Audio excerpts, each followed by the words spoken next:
All right, let's talk about one of the greatest villains of all time, Mephistopheles. Today we're going to trace his incredible journey through literature. We're going to see how a pretty straightforward, one-dimensional bad guy evolved into something way more complex and, frankly, more fascinating, a mirror of the human soul itself. So, let's just jump right in with a huge question, one that really gets to the heart of the whole Faust legend. What's the ultimate price for power? I mean, really think about it. What would you be willing to trade to get everything you've ever wanted? This single question is the engine that drives this whole powerful story. And that question leads us directly to the core concept, the Faustian bargain. It's pretty simple on the surface, right? A deal with the devil. You get all the good stuff now, knowledge, pleasure, power, you name it, but the price is absolute, your soul collected upon your death. This diabolical pact is the very foundation of everything we're about to talk about.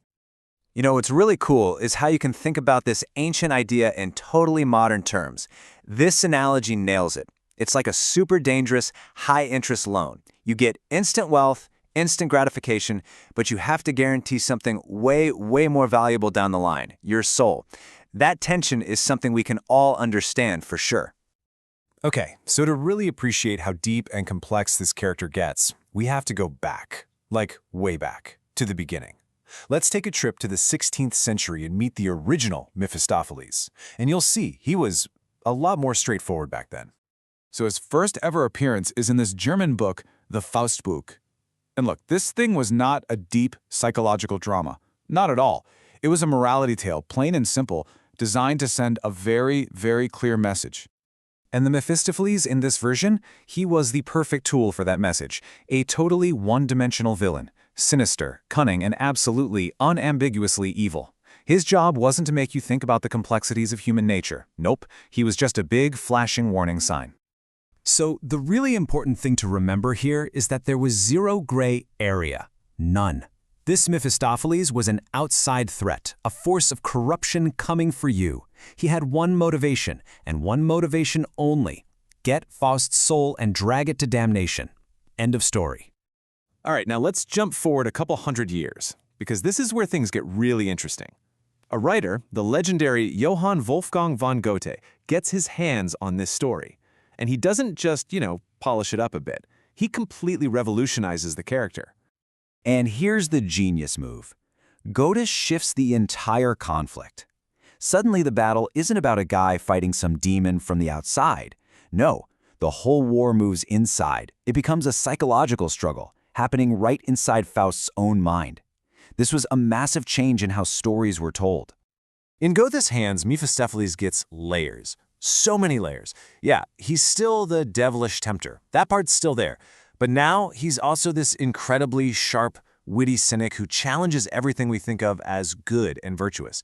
He becomes a psychological foil, and maybe most importantly, he becomes a vehicle for exploring what it even means to be human. And this, right here, this is the absolute game changer. Mephistopheles is no longer just some demon. He is the walking, talking embodiment of Faust's own dark side. His ambition, his secret desires, all his internal battles. The villain literally becomes a mirror reflecting the hero's own soul.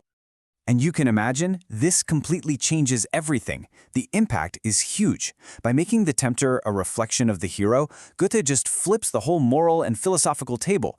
The story means something entirely different now. I mean, just look at the difference. It's night and day.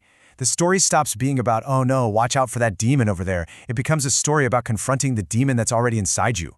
Our own conflicts, our own desires, all that murky gray area of life that we all live in. Let's just break this down, because this is so cool. His role goes from one-note bad guy to complex psychological foil. His motivation, not just about one dude's soul anymore. It's about challenging and exploring all of humanity.